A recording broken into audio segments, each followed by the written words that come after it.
mais je vais le lire. C'est un petit texte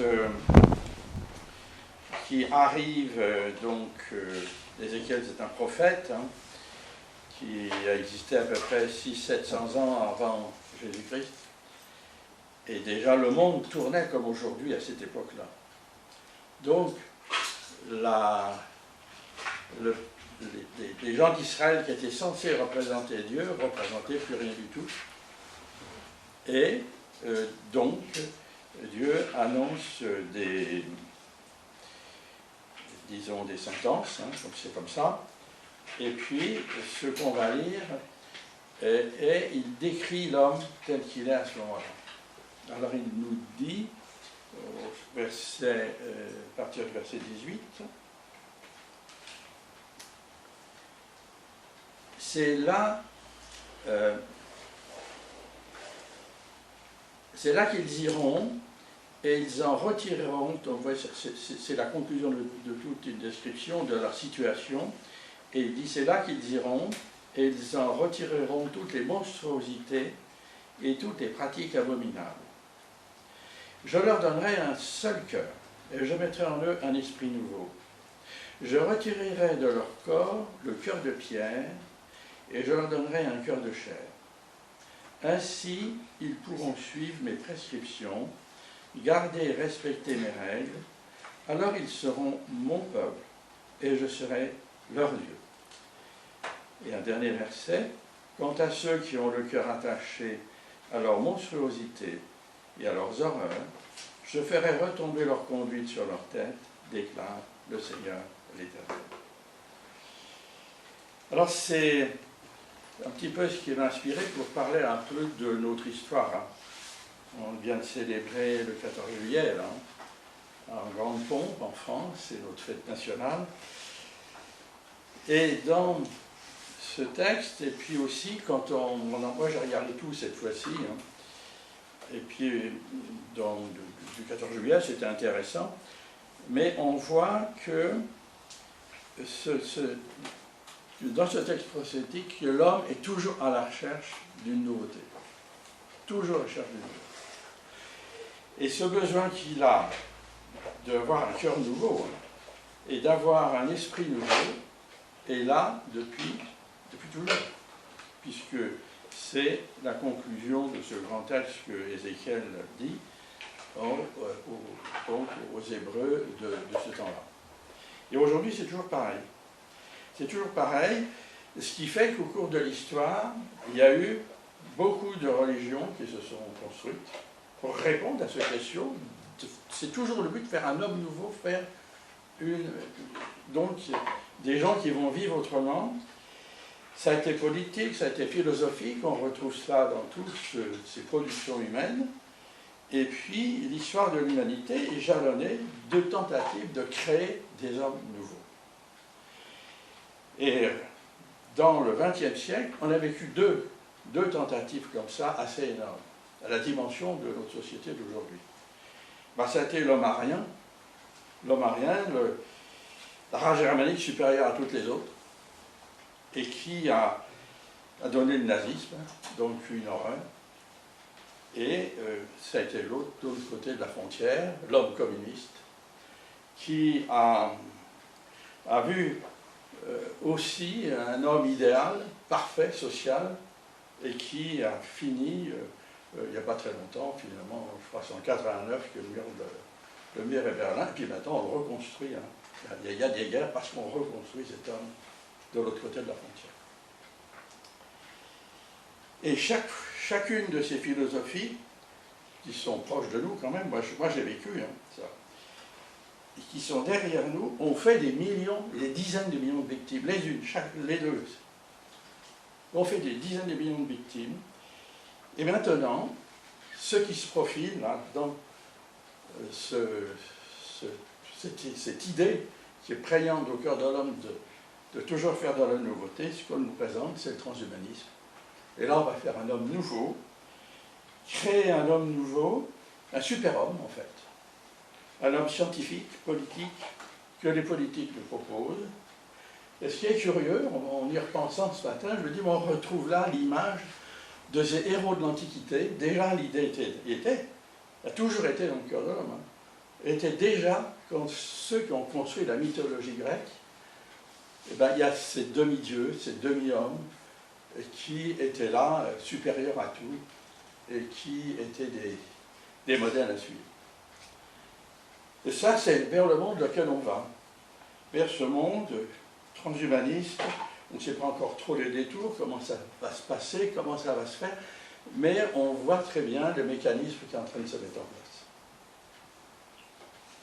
Alors, dans notre histoire, on vient de célébrer, là, en fait, le 14 juillet, c'est la Révolution française.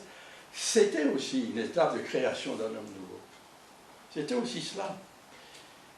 Il y a eu des belles choses, il y a toujours des belles choses. Mais malheureusement, c'est toujours le mauvais qui l'emporte. Il y a toujours des bonnes idées, toujours. On a par exemple dans cette révolution de 1789 la création d'un premier texte des droits de l'homme. Création des droits de l'homme et du citoyen, ça remonte au 26 août 1789. C'était absolument révolutionnaire à l'époque de déclarer dans une loi fondamentale que tous les hommes sont égaux et en droit, quelle que soit leur naissance et leur religion. Ça, c'était révolutionnaire. À tel point que tous les autres pays d'Europe se sont ligués contre nous pour étouffer la révolution. Il y a eu des guerres. Toutes les premières guerres de la révolution ont été contre cette idée-là. Tous les autres pays d'Europe étaient contre cette idée-là. Mais cette déclaration s'est inspirée d'une autre, qui l'a complétée, c'est la déclaration d'indépendance des États-Unis d'Amérique, qui, elle, date de 1776, et puis bien sûr du travail des philosophes des Lumières, qui ont fait un énorme travail de réflexion au cours du XVIIIe siècle. Alors il faut reconnaître que dans le domaine social, cette déclaration des droits de l'homme a été un grand pas en avant, et pour le bien-être de la société et de chaque citoyen, hein. Mais il y a eu des débordements. Malgré les bonnes idées, il y a toujours des débordements. Parce qu'elle s'est faite sans Dieu, la révolution s'est faite sans Dieu, elle s'est faite contre Dieu. Et elle a magnifié l'homme naturel. C'est l'homme naturel qui a été magnifié, et l'homme naturel, c'était l'inspiration de Jean-Jacques Rousseau, de Voltaire et des autres philosophes. Ce qui a provoqué, de ceux qui avaient un certain respect pour Dieu et qui voulaient vivre dans une relation avec Dieu, des soulèvements. Des soulèvements politiques et en même temps des soulèvements qui sont devenus guerriers. Hein. On a eu la ville de Lyon qui s'est insurgée, et on n'en parle pas, mais il y a eu un siège à la ville de Lyon en 1790, hein. On n'en parle pas. La Provence s'est aussi soulevée, et surtout on connaît la Vendée, parce que là c'est à côté, la Vendée qui est à côté. Et alors, très vite, 1789, on se trouve en 1793, 94 à peu près, au nom de cette liberté des droits de l'homme, la Révolution a combattu ces villes, ces régions, jusqu'à décimer pratiquement la population de la Vendée de l'époque. Des Vendéens d'origine, vraiment, il n'y en a pas beaucoup, puisque ça a été repeuplé par des populations qui sont venues des régions autour. Donc, et puis de plus, quand on regarde l'histoire de la Révolution, on voit très vite que les chefs de la Révolution, qui au début étaient tous d'accord,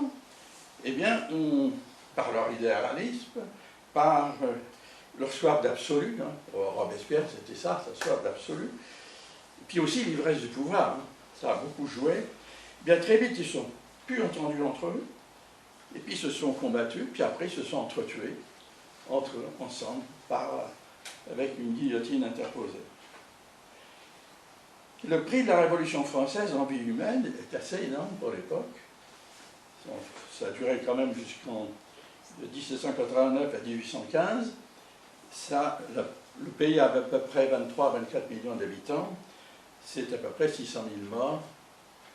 que les historiens comptent, c'est fait à peu près 2,5% de la population, c'est quand même pas mal. Il y a eu beaucoup de personnes qui ont été mortes, bien sûr sur les champs de bataille, mais beaucoup en règlement de compte aussi et en délation. Alors on peut se demander qu'est-ce qu'ont fait les protestants pendant la Révolution française. Alors, en France, il y avait des protestants. Il y en avait en 1789, et pas beaucoup, mais ils étaient présents. En 1787, donc le roi Louis XVI a fait promulguer un édit de tolérance qui permettait aux protestants leur liberté de conscience, après 100 ans de persécution quand même, parce que 1685, c'est la révocation de l'édit de Nantes. Donc après 100 ans de persécution, on leur donne enfin la liberté de conscience, mais pas de culte, n'est-ce pas? Ils ne doivent pas poursuivre le temple. Alors ils vont se réunir dans des granges, puisqu'à l'époque la France est très, très campagnarde, qu'ils vont appeler des maisons de prière. Et il en existe encore dans la région, vers Étaules, par là, des maisons de prière qui ont été réaménagées. Et les pasteurs de l'époque, bien, sont presque tous gagnés aux idées libérales et humanistes de la Révolution. On le comprend, hein? Enfin, il respire. Et puis, ils sont une dizaine de pasteurs à l'Assemblée constituante, donc la première assemblée révolutionnaire, et même un des présidents va être un pasteur, le pasteur Rabot Saint-Étienne, qui était pasteur à Nîmes. Et c'est sous son autorité de président qu'a été écrite cette déclaration des droits de l'homme et du citoyen. Et qu'il a maintenu, lui, la liberté de religion. Sinon, les autres ne voulaient pas. Finalement, il a défendu cette idée et elle a été inscrite. Mais il va, malheureusement, comme beaucoup d'autres, être guillotiné 3 ans plus tard, du temps de la Terreur. Alors, il s'est passé autre chose d'important aussi pendant cette période, c'est qu'en novembre 1793 va être institué le culte de la raison. Parce que ces révolutionnaires, moi je trouve qu'ils étaient plus éclairés que ceux de maintenant, parce qu'ils avaient compris qu'il faut que l'homme croie en quelque chose. Il faut qu'il croie. Sinon, il va aller faire n'importe quoi dans tous les sens, et il faut lui mettre à ce moment-là une police infernale pour le tenir droit, comme on a vu dans les pays de l'Est. Donc, on va lui donner le culte de la raison. C'est un culte athée, et l'objectif, bien sûr, était la déchristianisation de la France. C'était ça le grand objectif, un des grands objectifs de la Révolution. Déchristianisation de la France, et puis on a amélioré les choses l'année d'après en déclarant le culte de l'être suprême, n'est-ce pas? En fait, le culte de l'être suprême, c'est le culte des francs-maçons. Vous allez à 3 maisons plus loin, il y a les francs-maçons, c'est ce culte-là qu'ils honorent toujours, le culte de l'être suprême. Et alors, tous les prêtres catholiques qui étaient là, tous les pasteurs, devaient prêter serment à la Révolution et pour dire qu'ils n'allaient enseigner que ce Dieu-là, et puis vous allez transformer leurs églises et leurs temples en des temples de la raison et de l'être suprême. Alors, beaucoup n'ont pas accepté. Beaucoup, surtout de prêtres catholiques, n'ont pas accepté, et ils n'ont pas prêté serment, donc ils ont été poursuivis, arrêtés et mis en déportation, beaucoup dans la région, à l'île Madame, et puis sur les vieux bateaux qui étaient dans la rade autour de l'île d'Aix. Et on a encore des traces, puis des centaines sont morts là. Et dans la liste des martyrs, on trouve très très peu de pasteurs protestants. C'est pas étonnant parce qu'eux, ils étaient engagés dans la Révolution et leur enseignement était déjà très libéral. Cependant, c'est au cours de cette période de notre histoire qui est quand même une des plus sombres sur le plan du christianisme, que l'Évangile, tel que nous connaissons, la façon simple dont nous en parlons, dont nous l'annonçons, va commencer à venir en France. Et ça va venir de façon comme Dieu sait faire. En 1802, il y a la paix d'Amiens qui est déclarée entre la France et l'Angleterre. Et c'est l'occasion pour des nobles, et puis aussi en 1802, Napoléon fait des décrets pour aider les protestants qui ont émigré pendant les 100 ans de persécution à revenir en France. Et dans ce retour en France, eh bien, plusieurs protestants vont revenir, et notamment deux qui sont remarquables, deux Bretons, deux petits nobles bretons qui avaient émigré, et qui se sont convertis en Angleterre et qui vont revenir comme missionnaires. Alors les deux, j'ai retrouvé leur nom, c'est Pierre de Pontarlier et Pierre de Querpesdon, et ils vont s'installer en Normandie et ils vont commencer à évangéliser en Normandie. On a en 1805 donc la trace de prisonniers de guerre français qui se sont convertis en Angleterre et qui reviennent comme missionnaires. On a aussi des prisonniers de guerre anglais qui étaient chrétiens en France, qui eux vont évangéliser aussi. C'est comme ça que ça va commencer, cette annonce de l'évangile. Et c'est, moi je trouve toujours curieux que dans ces grandes tourmentes, c'était quand même une grande tourmente, la Révolution, que Dieu met toujours son doigt et sa façon de faire pour annoncer la vérité clairement. Alors, voilà un petit peu mon cours d'histoire fini. On va voir maintenant un peu le parallèle. La devise de notre pays, elle est belle. Moi, je trouve elle est belle. Liberté, égalité, fraternité. On la doit aux francs-maçons. Ça, c'est une devise maçonnique. Ben, c'est pas rien, elle est belle. Ça n'empêche pas. Hein. C'est une devise généreuse qui est porteuse d'espoir, et qui a des buts sociaux, économiques, des buts politiques, philosophiques, n'est-ce pas?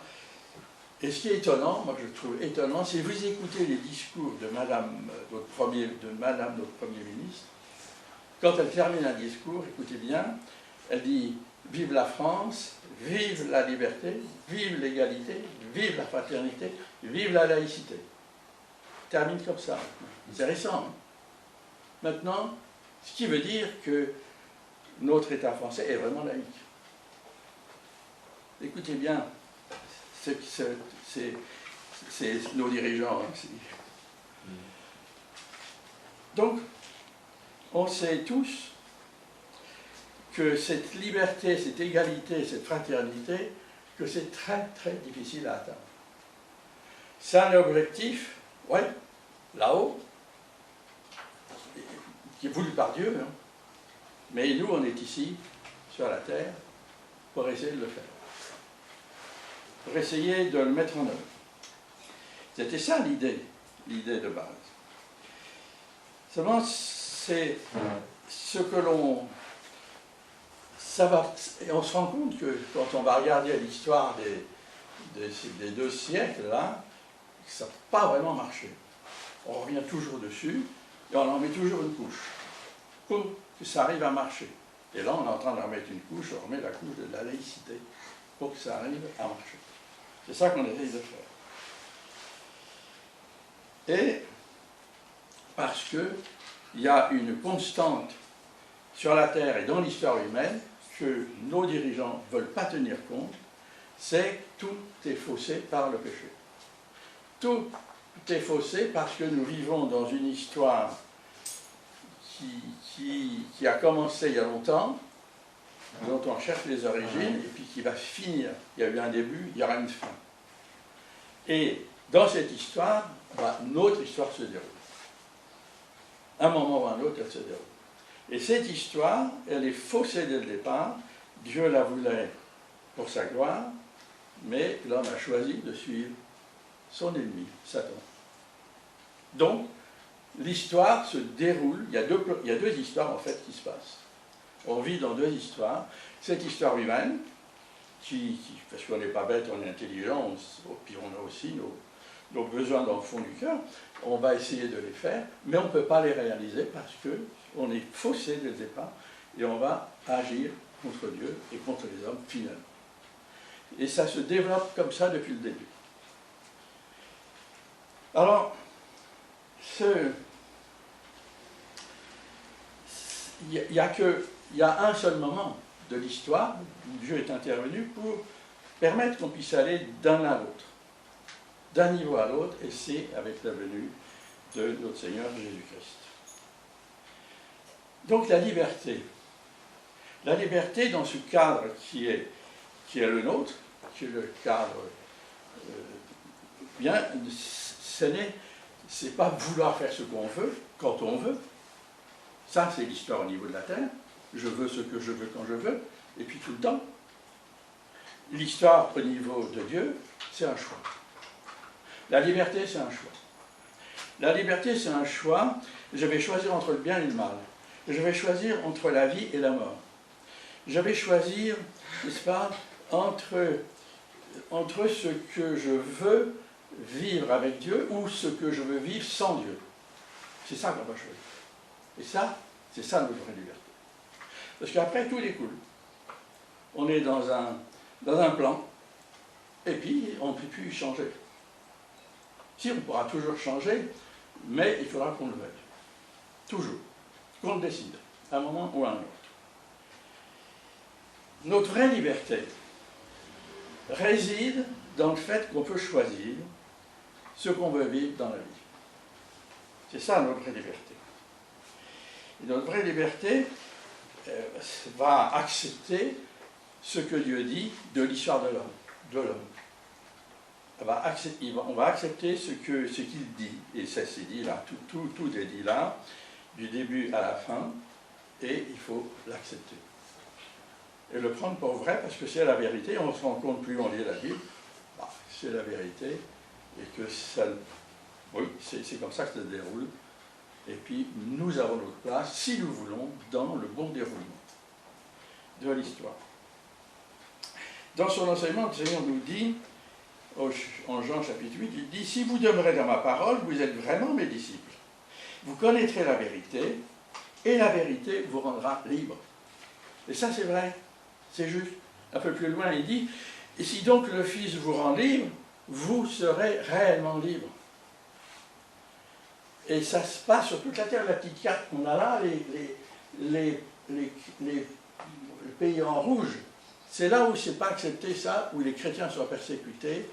Et il y a à peu près, par année, dans ces pays-là, entre 150 000 et 200 000 morts de chrétiens martyrisés aujourd'hui.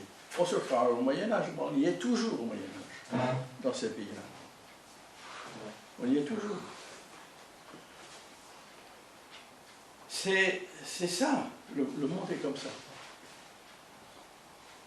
Vivre dans la liberté de Christ, c'est dire non au péché, c'est dire non, on va pouvoir le faire parce que Dieu vient d'habiter en nous. Il vient habiter en nous, et on va pouvoir dire non aux tentations, aux convoitises, et c'est sûr que cela va nous changer la vie, et cela va nous ouvrir des horizons tout à fait différents que ceux que nous donne le monde terrestre. Et puis la liberté a des limites. Les limites de la liberté, l'apôtre Paul nous en parle en Galates chapitre 5, il dit « Frères, vous avez été appelés à la liberté. Seulement ne faites pas de cette liberté un prétexte pour vivre selon la chair, mais par amour, soyez serviteurs les uns des autres. » Donc ça, c'est un choix de vie, d'être serviteurs les uns des autres. N'est-ce pas? La liberté ne va pas nous rendre indépendants, alors que c'est ce qu'on veut, c'est ce que le monde nous propose, qu'on soit toujours plus indépendant. Non, elle va nous rendre dépendants, librement dépendants des autres. Et ça, c'est un autre principe de vie que doit vivre l'Église. C'est l'Église, parce qu'il y a les corps de Christ, et l'Église doit vivre cette dépendance les uns des autres, parce qu'on a été créés, n'est-ce pas, pour être complémentaires les uns des autres. Il n'y a pas que les hommes et les femmes qui sont complémentaires. Les hommes aussi, entre eux, sont complémentaires. On ne peut pas travailler en équipe si on n'est pas complémentaire, ça ne marche pas. Hein.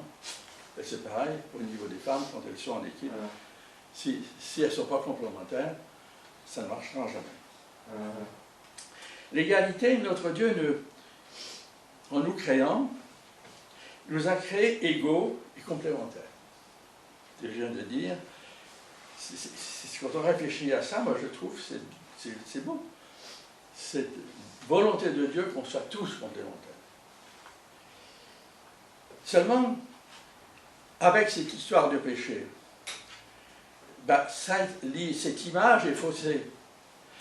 Parce qu'un esprit de domination est dans le cœur de l'homme. Et c'est ça le péché. Alors on se classe en supérieur, les rois, hein, c'était comme ça avant, c'est toujours comme ça, les rois, hein, les moyens, les inférieurs, les esclaves. C'est comme ça que la société s'est classée pendant des millénaires. Et c'est encore comme ça. Dans bien des pays aujourd'hui, il y a des pays où il y a des castes. Ben, c'est comme ça les castes. Moi j'ai fait 7 séjours à Madagascar, c'est un pays de castes. Ils ne s'en sortent pas économiquement parce que c'est un pays de castes. On ne passe pas de l'une à l'autre, ça je peux vous dire. Alors donc, vous voyez, chaque régime, en fait, chaque nouveau régime, c'est ça qui est curieux quand on regarde l'histoire, va créer sa propre hiérarchie, et puis de cette hiérarchie va naître les inégalités. Moi, quand il y a eu le mur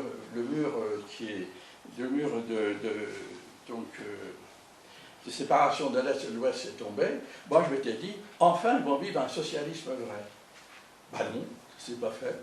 On a tout de suite vu des oligarques monter, on a tout de suite vu des milliardaires se faire, et tout de suite la société s'est classée autrement. Et ça n'a pas marché. Cependant, Dieu a gardé les bases de l'égalité entre les hommes. Les bases sont entre nous, intangibles, on ne peut rien y faire. On est tous de la même manière. On est égaux devant la mort. On va peut-être gagner quelques années chez certains, mais ça sera bien dans la misère, souvent. Et on est égaux face au péché. Là, on ne peut rien faire si on ne s'arrête pas dans notre course pour dire ouais, là je m'arrête et je veux autre chose. C'est pas parce que Dieu a enfermé tous les hommes dans la désobéissance, en fait ils ont voulu cela, donc vous êtes dedans, mais je vais vous faire miséricorde à tous ceux qui voudront. C'est ça que le verset veut dire. L'apôtre Pierre dit, si vous invoquez comme Père celui qui, sans considération de personne, juge chacun selon ses œuvres, conduisez-vous avec crainte pendant le temps de votre séjour sur terre. Et puis dans l'Église, donc entre les chrétiens, hein, normalement, il ne doit pas y avoir de hiérarchie. Mais alors on a eu une Église qui a régné pendant près de 2 millénaires, qui a monté un montagne de hiérarchie, et qui est en train de s'écouler en ce moment. Il a fallu du temps, mais ça s'écoule enfin, mais il n'y a rien à la base. Et les églises sont vides, alors qu'elles devraient être pleines depuis le temps. Donc, seulement, vous voyez, le témoignage de l'Église, le témoignage que Dieu attend de l'Église, c'est une égalité vécue, librement consentie, et cette liberté, quand on lit le livre des Actes, ça explose dès les premiers chapitres. D'un seul coup, une nouvelle société se crée. Il y a des soldats, il y a des riches, il y a des esclaves. Il n'y a plus de classe sociale dans l'Église. Elles existent à l'extérieur, mais il n'y en a plus dedans. Et c'est ça la révolution de l'Église. Et ça a été révolutionnaire du temps des premiers siècles de l'Église, et ils ont payé le prix pour cela. Hein. Ils ont souffert de leur vie dans les arènes et ainsi de suite, parce qu'ils voulaient défendre, vivre cet idéal que Dieu leur donnait, même au prix de leur vie. Et c'est ça l'Église. Et on lit en 2 Corinthiens, l'apôtre Paul nous dit, quand il est question donc de l'égalité, il dit, il ne s'agit pas, non, de vous exposer à la détresse pour le soulagement des autres, mais de suivre une règle d'égalité. Dans la circonstance présente, votre abondance pourvoira à leur indigence, afin que leur abondance pourvoie pareillement à votre indigence. De la sorte, il y aura égalité. Selon qu'il est écrit, celui qui avait beaucoup n'avait rien de trop, et celui qui avait peu ne manquait de rien. Qu'est-ce que revendique la France insoumise? C'est qu'il y en a qui ont beaucoup de trop, qui ne partagent pas, et puis qu'il y en a beaucoup trop qui ont rien. On est dans l'opposé de ce que Dieu veut. Et ça, c'est la politique du monde. La fraternité, notre Dieu, en créant les hommes, a mis dans leur cœur la pensée de la fraternité humaine. Ça, moi je trouve que c'est fort, hein, on a tous ça. Hein. Voir être copains, je me souviens, j'allais en colo communiste, il y avait une chanson qui disait « Ah, si tous les garçons se donnaient la main sur la terre, on ferait le tour de la terre et il y aurait la paix. » Bah, c'était beau comme chant. Hein. C'était un bel idéal, on chantait ça, hein, on était heureux. Hein. J'avais ton âge hein, quand je chantais ça. On était heureux. Et c'est impossible, tu n'y arrives pas. Et je me souviens, ils avaient créé un mouvement de jeunes, j'étais dans une ville communiste, hein, c'était les francs camarades, les franches camarades. Ah, c'était chouette comme nom aussi. Mais ça ne marchait pas. Hein. Ça ne marchait pas, il y a un petit groupe dedans, mais c'est tout. Ça n'arrivait pas à se construire. Et à cause du péché, deuxième génération, l'Écriture nous dit deuxième génération, il y a Adam et Ève. Alors bien sûr, ça c'est le modèle de la Bible, mais la Bible nous explique l'histoire. Elle ne nous décrit pas la réalité, elle nous explique l'histoire, comment ça se passe pour les hommes. Comment l'histoire se fait. Deuxième génération, c'est Caïn et Abel. Et Caïn, par jalousie, va tuer son frère. Deuxième génération. Et quand on lit la Bible, les deux générations se détachent. Dès le début. Et qu'est-ce qu'on fait? On n'arrête pas de se diviser. La société n'arrête pas de se diviser. Et ça, c'est le péché. On va se diviser entre races, on se divise entre peuples, entre ethnies, on se divise entre niveaux sociaux, niveaux culturels, on se divise entre générations, on se divise, n'est-ce pas, entre membres d'une même famille. Là, comme ça, on ne se parle plus, comme ça, il n'y a plus de problème. C'est comme ça que ça se passe. On se divise partout, et ça, c'est le péché. Partout il est, partout, partout. L'intolérance se développe dans le monde. En ce moment, on ne supporte pas l'autre, parce qu'il est différent. C'est le cas de la guerre, là-bas. Hein. On ne supporte pas l'autre parce qu'il veut être indépendant.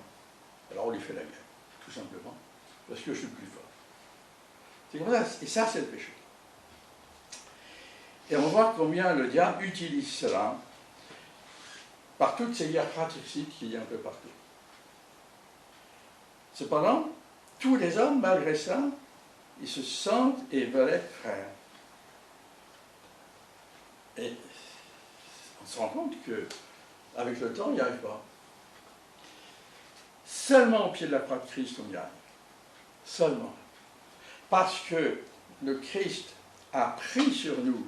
Il est Fils de Dieu, né différemment de nous. Il est né de la volonté de Dieu, dans le sein d'une femme qui était pure. C'est pas qu'elle était comme nous, hein, mais elle a voulu que la volonté de Dieu se fasse en elle. C'est ça qu'elle a voulu. Et est né le Christ, qui était Dieu et homme. Il était les deux à la fois. Il couvre les deux situations. Et qu'est-ce qui s'est passé? Il a dit comment il fallait vivre. Il suffit de lire les évangiles, on sait comment il faut vivre. Et il sait réaliser les aspirations profondes du cœur. Il les a montrées. Il les a réalisées. Et puis, il a été rejeté. Il a été rejeté, on connaît les faits. Hein. Il a été rejeté, il a été tué sur une croix. Mais Dieu l'a ressuscité, et à partir de cette résurrection, Dieu peut créer ce nouveau monde. Il crée un nouveau monde, libéré de toutes ces entraves du péché, de tout. Et l'apôtre Paul nous dit en 2 Corinthiens 5, 17, 18, il dit « Si quelqu'un est en Christ, il est une nouvelle créature. Les choses anciennes sont passées, voici toutes choses sont nouvelles. Et tout cela vient de Dieu, qui nous a réconciliés avec lui par Christ, et qui nous a donné le service de la réconciliation, car Dieu était en Christ, réconciliant le monde avec lui-même, sans tenir compte aux hommes de leurs fautes, et il a mis en nous la parole de la réconciliation. Et c'est par une nouvelle naissance qu'on va entrer dans la famille de Dieu, dans cette famille qui va être éternelle et qui va savoir vivre Savoir vivre, parce que c'est Dieu qui va la vivre en nous, hein. Il va savoir vivre cette liberté, hein, cette fraternité, cette égalité. On va savoir la vivre dans le cercle qui le voudra la vivre. C'est pour ça que le Christ est devenu semblable à nous, en devenant homme, et son but était de faire de ceux et de celles qui croiraient en lui des fils et des filles. Donc on devient des frères et des sœurs, n'est-ce pas? Et on a le pouvoir, la capacité de s'aimer. Et le Saint-Esprit, eh bien, on se rend compte que on est en même temps co-héritiers, on est tous co-héritiers de ce que Dieu a promis, c'est-à-dire l'éternité. Et on va hériter l'éternité. Alors bien sûr, il y a des liens fraternels qui s'installent. Bien sûr, ces liens fraternels, moi j'étais dans je ne sais pas combien de rencontres internationales, ben, on se sent unis. Hein. On sent qu'il y a un peuple, avec des gens qui ne parlent pas notre langue, mais il n'y a pas besoin de se parler. Hein. C'est curieux, hein. Ouais, je trouve ça, c'est curieux. Moi, j'ai eu des rendez-vous, je ne sais pas combien de fois, surtout en Allemagne, dans des gares, là, où je ne parle pas allemand. Hein. J'avais rendez-vous avec quelqu'un à Francfort, ou des grandes gares. Moi, je ne me suis jamais fait de soucis. Hein. Je savais, je trouverais celui. Et toujours, on se trouve, vous voyez. Toujours. Et là, il y a des liens. On voit qu'il y a des liens. On voit que c'est une réalité. On voit que c'est vrai. Et ça, c'est la vraie fraternité, qui va nous pousser à regarder et à aller vers ceux qui sont autour de nous pour leur dire, voilà, c'est ça le bon chemin, c'est ça la vraie vie. C'est ça qu'on fait tous les samedis matins devant la porte. Et voilà, c'est important. Donc la liberté, l'égalité, la fraternité, ça peut être aussi notre devise. Hein, moi je trouve. C'est ce que le monde attend, que nous vivions. Parce que l'homme a besoin de cette liberté. Alors, bien sûr, notre liberté, c'est renoncer à pécher, et cette renonciation à péché nous rapproche et nous montre la puissance de Dieu. Et on palpe la puissance de Dieu là. Notre égalité, on va refuser de se juger, on va refuser de faire des classes et des clans, mais on va s'accepter comme nous sommes. Et ça, c'est la victoire de la croix. La victoire de la croix de Christ sur le péché, puis on va vivre en fraternité, c'est-à-dire notre renoncement à la division, notre renoncement à la rivalité. Hein. Ça va montrer notre amour et la grâce de notre Seigneur conduit par le Saint-Esprit. Alors notre Seigneur Jésus-Christ nous enseigne que nous, là je parle aux chrétiens, hein, nous sommes sel de la terre et lumière du monde. Alors ça, il faut l'être. Il faut être salé dans notre vie, hein, salé du Saint-Esprit, et qu'on illumine ce monde de notre présence. Et qu'on soit, Seigneur, qu'on soit pour le Seigneur bien vivant dans cette vie qu'il crée pour l'éternité, dans ce monde où il y a une autre vie parallèle qui se développe. Alors qu'on soit des témoins fidèles de cette nouvelle vie, car c'est en témoin actif que notre Dieu nous attend et nous envoie dans ce monde. Et un verset terminé, c'est Acte 1:8. Vous recevrez une puissance, et ça c'est vrai, on reçoit une puissance, celle du Saint-Esprit survenant sur vous, et vous serez mes témoins à Jérusalem, dans toute la Judée, dans la Samarie, et jusqu'aux extrémités de la terre. Et ici, nous sommes à Rochefort, quand même, dans une extrémité de la terre, parce qu'après, c'est l'océan. Nous sommes dans l'autre extrémité de terre où le Seigneur nous a placés. Alors que le Seigneur nous aide à vivre